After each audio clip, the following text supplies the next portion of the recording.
Welcome to the Badass Breastfeeding Podcast. This is Dianne, your lactation consultant. And this is Abby, the Badass Breastfeeder. And today's episode is brought to you by Fairhaven Health. If you leak breast milk, you can now stop losing it to a breast pad and instead collect it to add to your stash. And today's episode is also brought to you by Original Sprout, the hair and body baby wash is made with gentle moisturizing ingredients.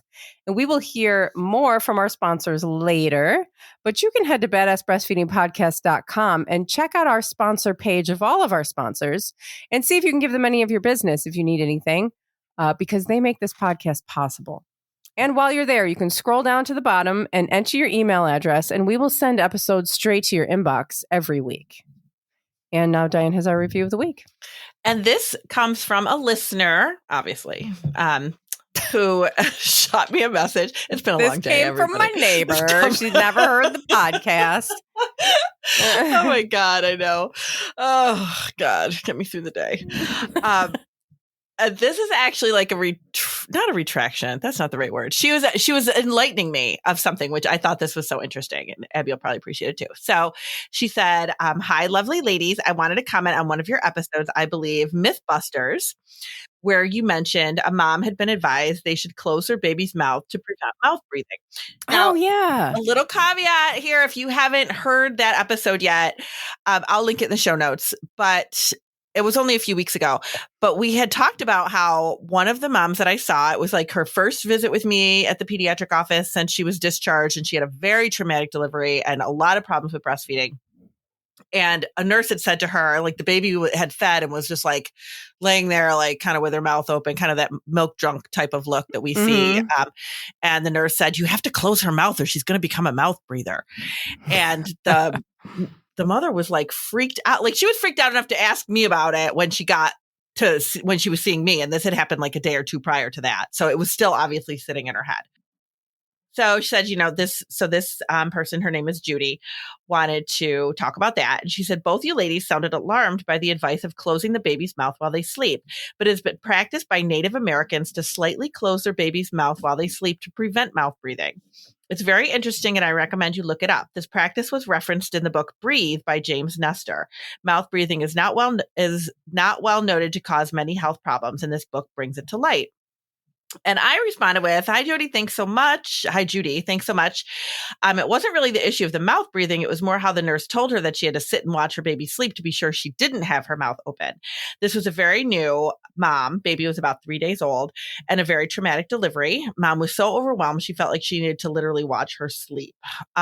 I thought I had said that in the podcast, but maybe I didn't. It was more like, I wish the nurse had considered what she was saying to this already fragile new mother. And then I did say to her, I would love to share this info on the podcast because I think it is like super interesting. I love to hear information from like different cultures and things that people are doing. And if we talk about something, like, sometimes we're in a bubble where we are. So if we talk about something that maybe you do it differently in your culture, definitely let us know, because we would love to share that information with other people. Yeah. I mean, on occasion, we could be wrong. Oh, I don't want to admit Don't it. count on it.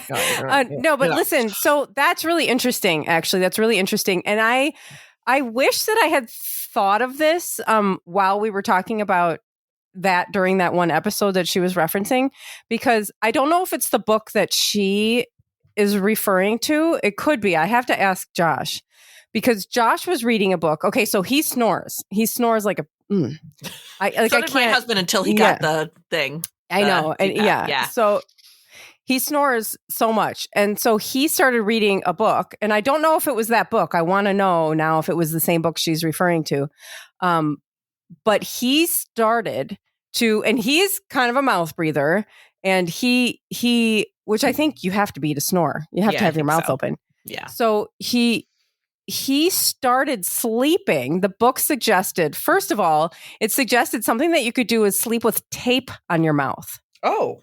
Tape your mouth shut, and this will strengthen like your nasal passages and all of that stuff and help them widen or whatever. I don't know.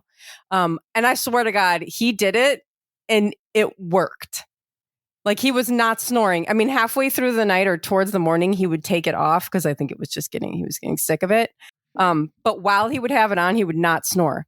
And in the book as well, talked about how evolutionarily speaking, humans have, first of all, are breastfeeding less and are eating softer foods. And this has led to like the weakening of like the sinus area. Because as we know from breastfeeding, that this is something that breastfeeding strengthens all of these, the things that are going on in their mouths and the ears and the sinuses and their tongue and all of that.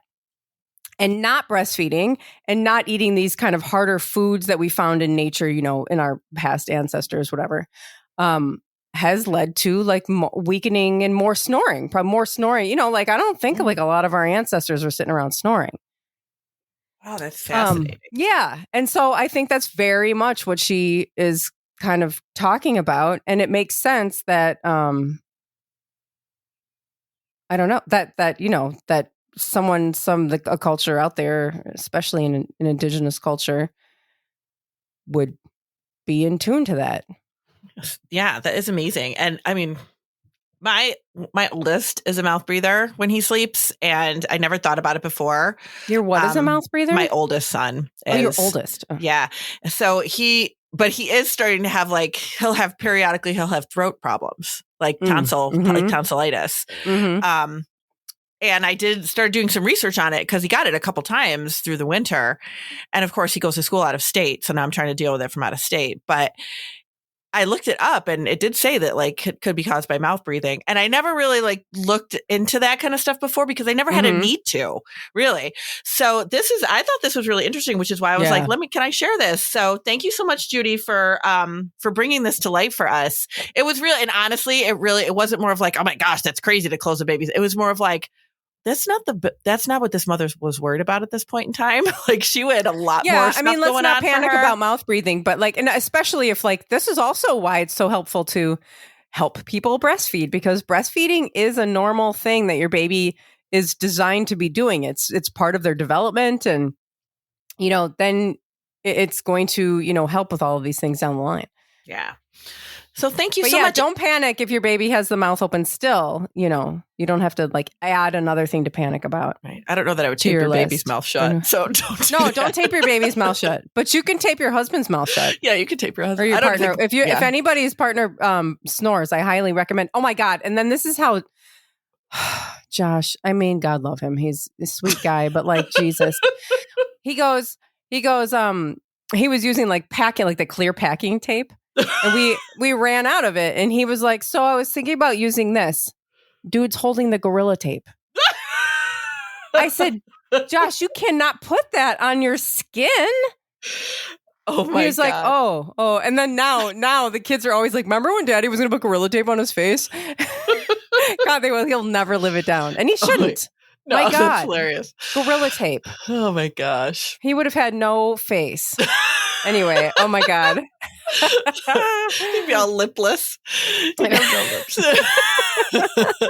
Oh my gosh. I swear we're going to talk about something real today. We really will. No, yeah. that was I think this was a very cool introduction to the episode. Yeah. So that was really awesome. So thank you so much, Judy. And you can put a review for us on iTunes. That helps the podcast a lot. Or you can send us an email, badassbreastfeedingpodcast@gmail.com. I did spend a lot of time today answering emails. So if anybody's like, damn it, why is this wrong with this chick? She's not answering me. I did answer you today. So I did spend some time today doing emails. And usually people are so sweet. They're like, oh my God, I never thought I would actually get a response back. I really try to answer everybody unless it really gets super buried. So we're doing our best. But we're going to talk about cluster feeding today because this is the mythical, oh my God, cluster feeding. What do I need to do about it? Why is it happening? When is it going to end? Everybody's just. Yeah. Well, it's also one of these things. So it's I don't think I have enough milk. Oh, yeah. My baby is constantly nursing. I don't think there's anything in there. I don't think it's enough. I think they're frustrated because there's nothing in there and all that. We could do like a myth show just on cluster feeding, like just on the myths surrounding cluster feeding. Well, let's do it. Oh my God. We can knock some out right now. So what is it? I was just going to say, so what is cluster feeding? And cluster feeding, I usually explain it to parents as like, it's this time where your baby picks this one time of day. And it's usually, I'm going to say usually, but not always, but usually most people find that it's like evening-ish time. And they just want to cluster feed. They just want to feed, right? So your baby might be feeding every 2 to 3 hours, on demand, around the clock, but then they hit this one time of day where they're like, let's say it is evening. They want to eat at 6 p.m. They eat at 6 p.m. 6:45, they want to eat again. 7:20, they act like they're starving and have never eaten in their life and they want to eat again. 8 o'clock, they want to eat again. 8:30, they want to eat again. And then they'll sleep for like 4 hours. So like that is typically kind of what you see with a cluster feeding. It's like they're just feeding.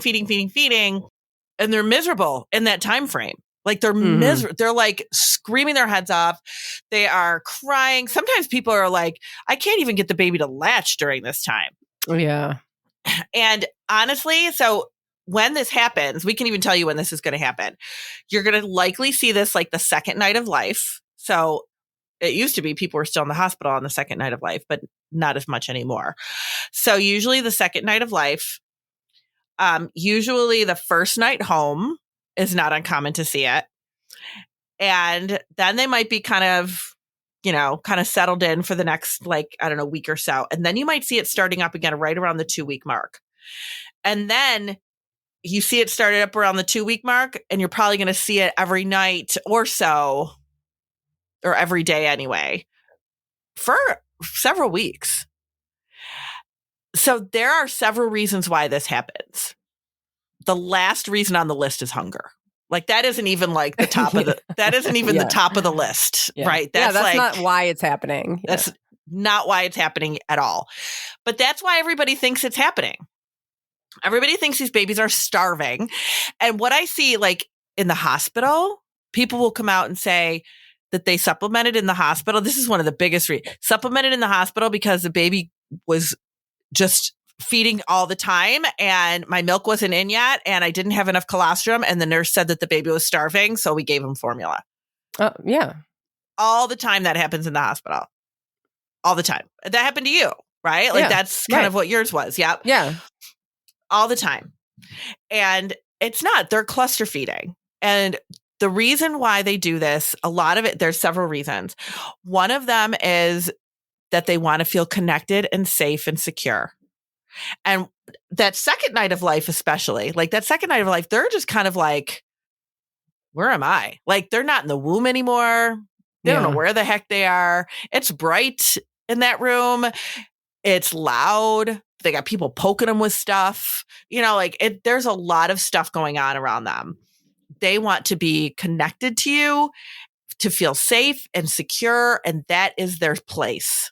That is where they are most safe and most secure. And that is where they want to be. So they will fuss and cry until you put them right there. And then they'll quiet right down. Like you'll put them on and then they'll just go to sleep. And you take them off and then they scream. And then you put them on and they go over back. It's just like this process. That is a lot of that is the second night of life. They are just like feeling secure and safe. They're also instinctively, they know the more they nurse, the more they're bringing your milk in and the better they're making your milk supply. All of that stuff, all of that cluster feeding, all it does is build a good milk supply. So when people say, oh my gosh, this is happening because I don't have enough milk, it's actually the contrary. It is building a supply for you. It is your guarantee that you are going to have a good milk supply if you just let your baby do this cluster feeding. And just kind of like roll with it. Just be like, okay, my baby, it's not that I don't have enough milk. It's that my baby's building my supply for me. And that's what we're doing right now. And I'm making him feel more secure and safe by responding to his needs and keeping him close to me during this time when he's obviously at his wit's end. So that is a lot of what's happening at that point in time. That makes a lot of sense. Yeah. And I think that's like one of these things that we don't understand babies. We don't understand newborn behavior. We don't understand not just newborns, but like anything that these babies are doing. Yeah. And so we see this and we're just like, this has to be wrong. It's causing me stress.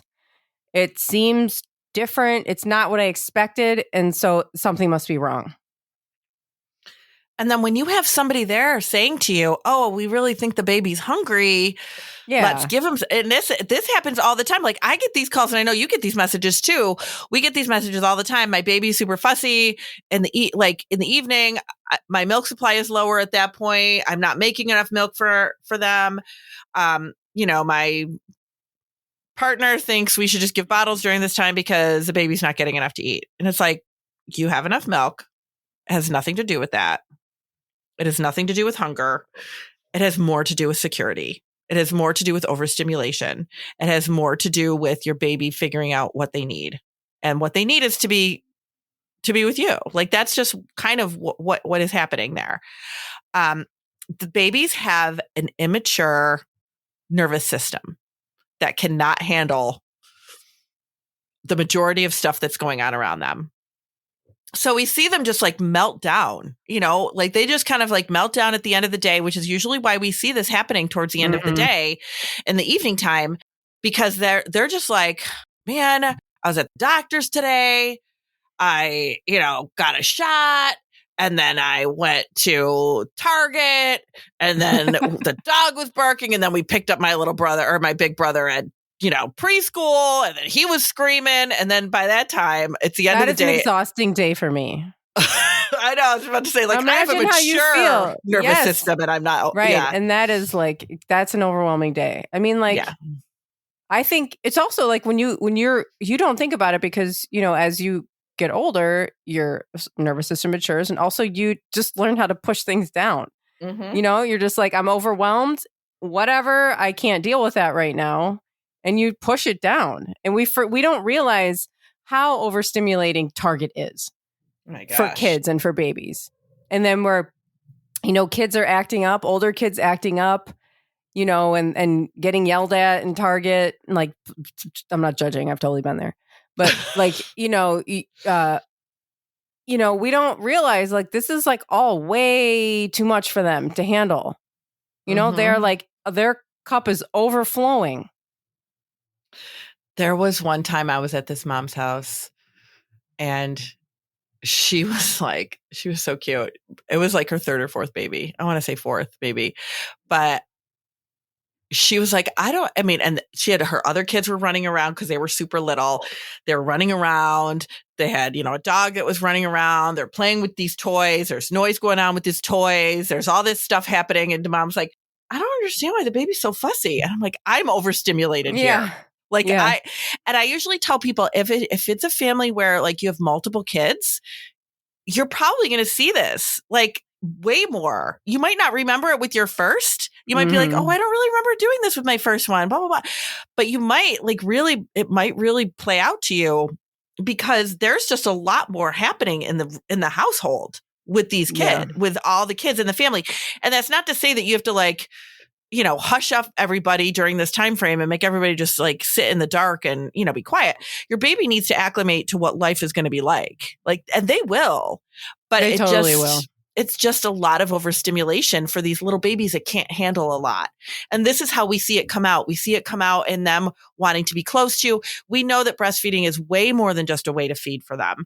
That is where they get their attachment and their trust and their safety. And that is where they want to be. So, yes. And let's talk more about that after a break. Yeah, because we have little things you can do. We have things you can do. Yes, totally. We have things you can do. We'll be right back. Today's episode is brought to you by Fairhaven Health. Do you leak breast milk? Have you ever thought about how much breast milk you're soaking up into your breast pads and throwing away? What if you could catch that milk and add it to your stash instead? The Milky's Milk Saver allows you to do just that. Slide the Milk Saver into your bra or tank top on the non-nursing side to catch the letdown while you breastfeed. People are adding ounces upon ounces to their stash on a daily basis. Thousands and thousands of breastfeeders have discovered this product. It holds 2 ounces of milk, It's comfortable to wear and reusable. You might be thinking that you don't leak very much. That's what most people say before they have actually used the Milk Saver. You will be shocked at how much milk you collect and how much liquid gold you are throwing into the garbage. This milk can be used to beef up your stash, to make breast milk keepsakes, for baths, for breast milk popsicles, lotions, soaps, you name it. Breast milk is worth saving. If you don't leak, don't worry, that's normal too. But if you do leak, the Milk Saver can help you save your milk. Check out the Milky's Milk Saver at fairhavenhealth.com. That's FAIRHAVEN health.com, and use code BADASS for 15% off of your purchase.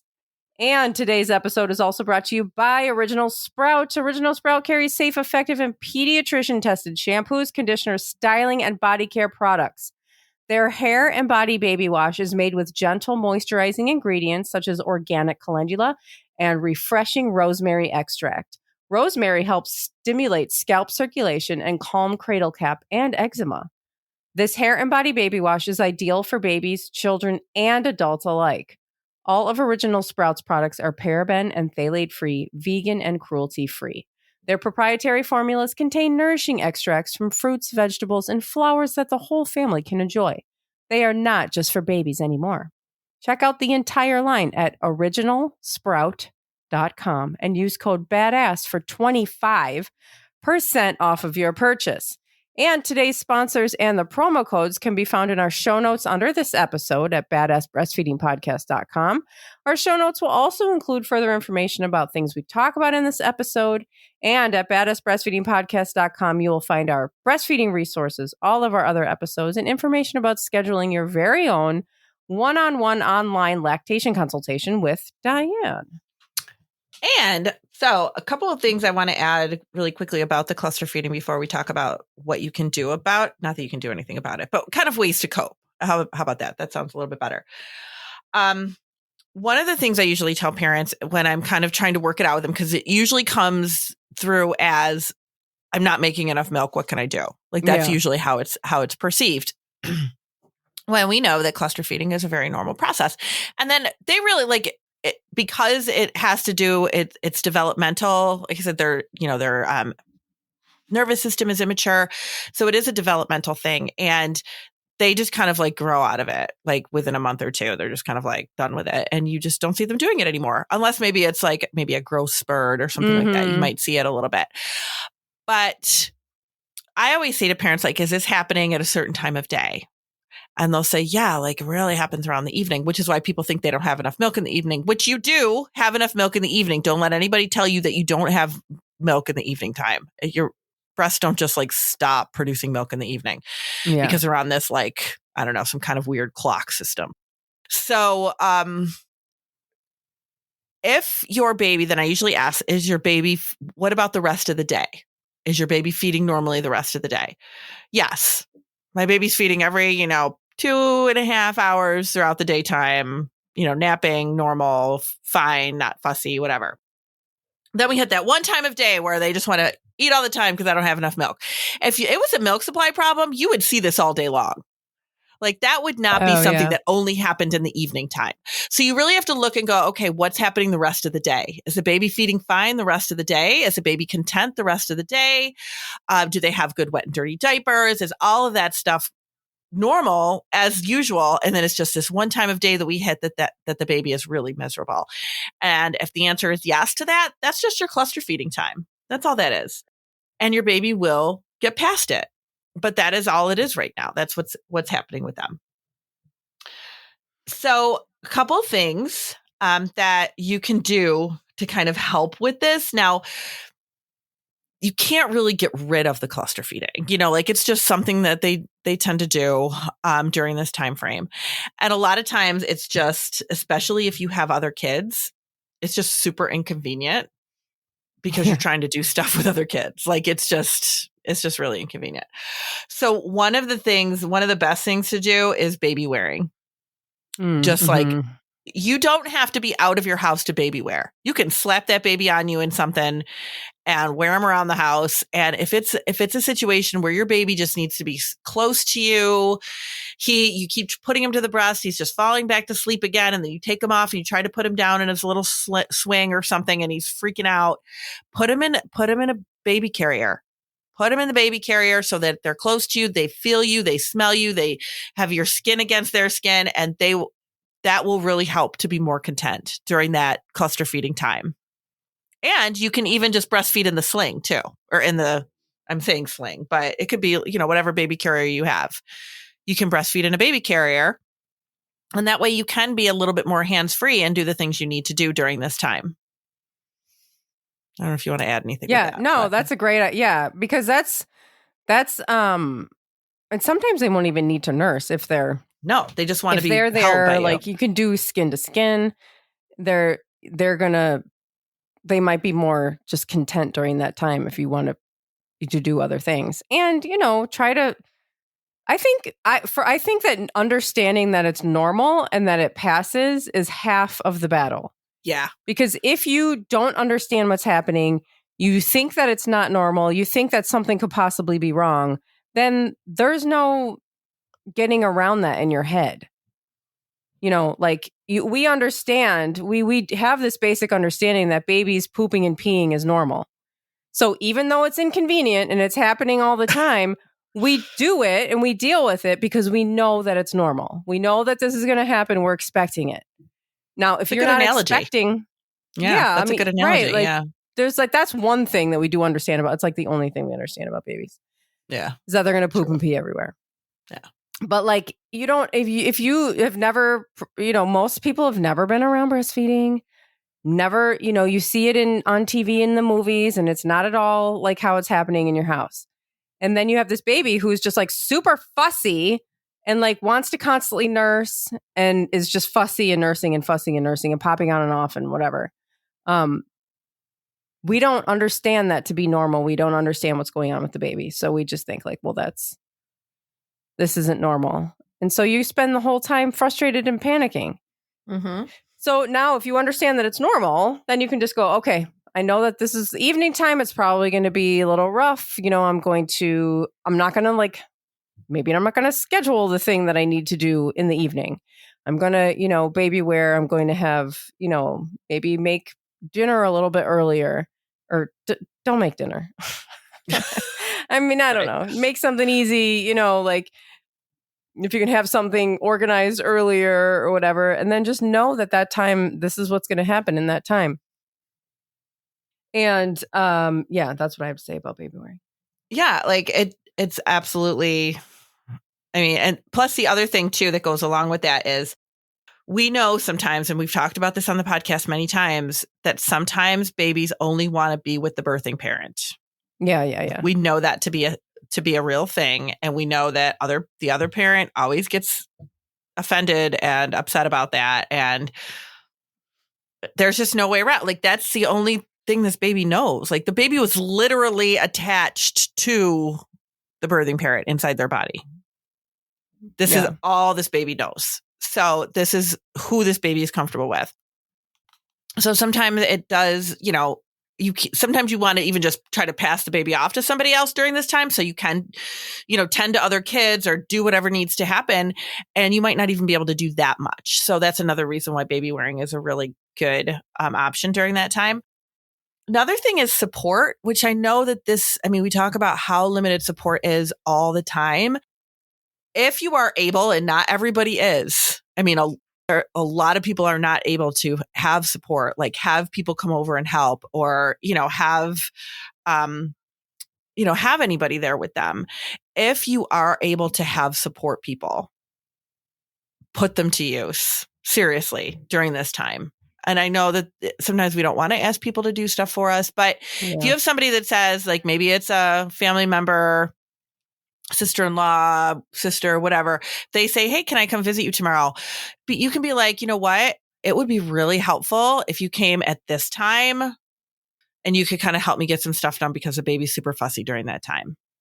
And even if it's just to be like, you know what, the baby's super fussy and I just want somebody else to be around, even if it's something like that, there is nothing wrong with that, if you can do that, if you can have some extra support, because sometimes, or have somebody, you know what, bring me dinner at this time so I don't have to cook and try to worry about that, or whatever. It's not always an option for some people. Some people don't have that kind of support around them. But if you do, try to manipulate the timing so that they are around during that fussy period, and they can be really helpful to you. Totally. Yeah. I think also something that I would do when Jack was really fussy, less so with Exley, I guess, because Jack was around.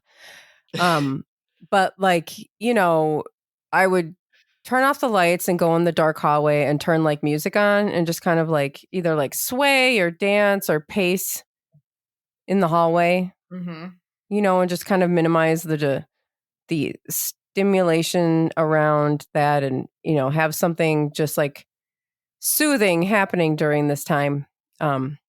Could take a bath or go and like do like a little steam, you know, where you like you stand outside of the shower, but turn the shower on all the way hot. And like you can do it with babies if they like have a congestion, but you can also just do it because it's nice if you feel like just taking a steam. Oh, that's a nice Sometimes idea. people enjoy that. And one of the things too, which again, you were already talking about support, but like in the evening time, we still to this day separate our kids, which is a privilege that we have with two parents at home in the evening. And, you know, we split up. We kind of I do time with Jack upstairs after dinner. Me and Jack do stuff, and then Josh and Exley go downstairs, and then like a half an hour later we switch. Well, that's cool. And just kind of hang out and do whatever. It doesn't matter what we do. But when Exley was a baby and I would be upstairs like nursing Jack to sleep, Josh would have Exley and he would just bring him downstairs. Sometimes he would just put him in a carrier and like turn on the Ramones or something, and like listening to his favorite music and just like kind of dance around and have him down there. And it worked really well. Again, you have to have somebody else there who's willing to take the baby, which I know a lot of people don't. Either have somebody there or have somebody who's willing to take the baby. Yeah. But if you do, definitely be creative with it. And I was taking away the stimulation is one of the things I usually recommend for people. Because if you can do that, if you can, you know, go into a place where, because you might not realize that you're like, well, I'm trying to nurse a baby, and you know, you're sitting on the couch and the dog's licking the baby's head and you're watching TV and, you know, all this stuff.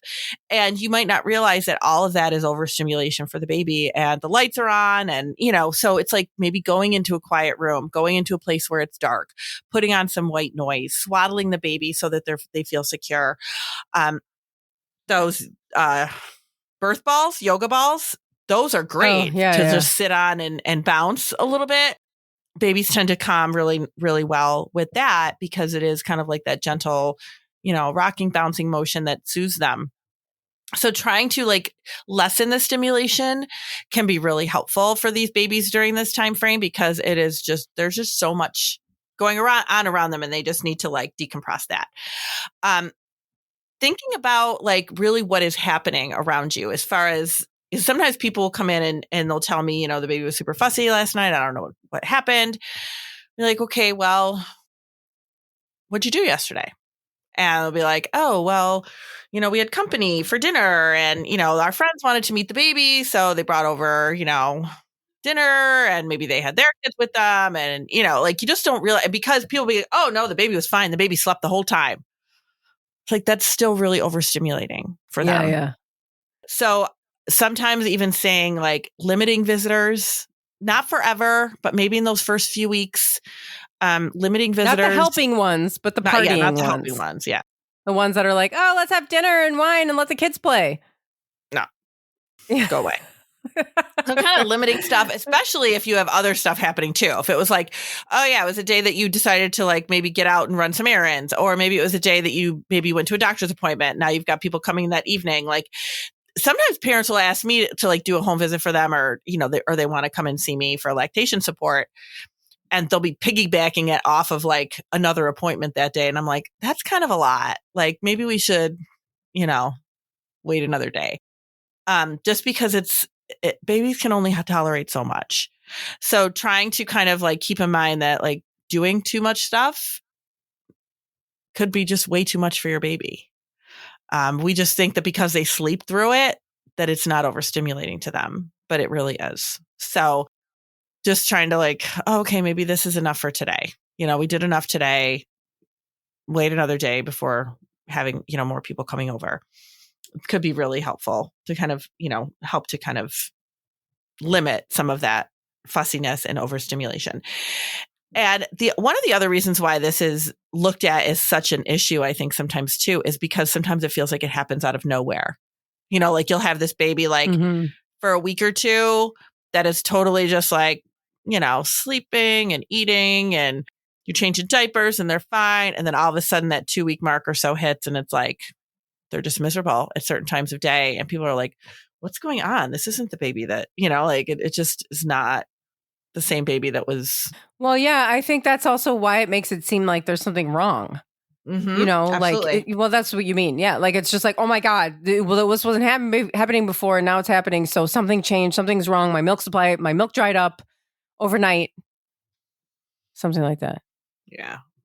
But it's not. And this really is not much different than your 2-year-old having a tantrum before you put him to bed.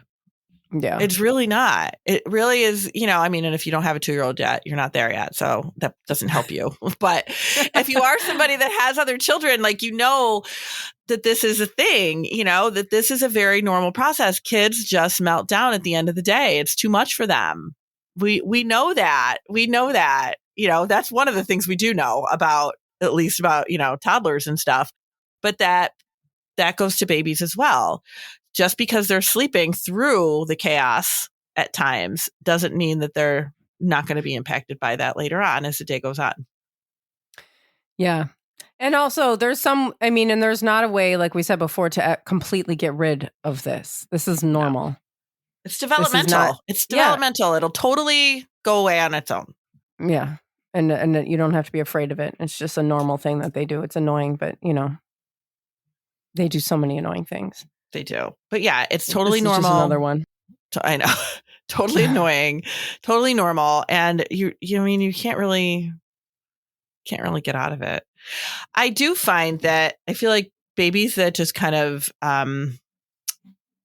tend to get through this phase easier, or maybe it's the parents that get through the phase easier, are parents and families that just kind of are feeding on demand anyway and just kind of responding to the baby's needs and not trying to like manipulate sleep and manipulate, doing all kinds of crazy, just let me try to give bottles during the night so I don't have to get up. Let me try to do this. Let me try to like all of that stuff that doesn't really work well with newborns.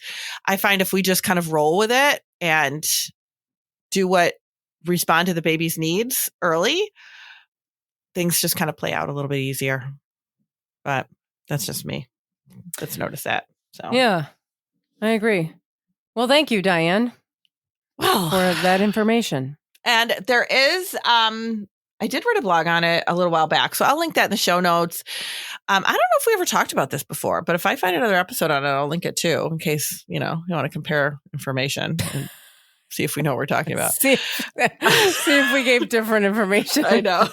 Probably not. Because, cluster feeding doesn't change. And I've always thought about it this way. So yeah, so that's all. So good luck. Thanks for listening. Thanks. Bye. Bye.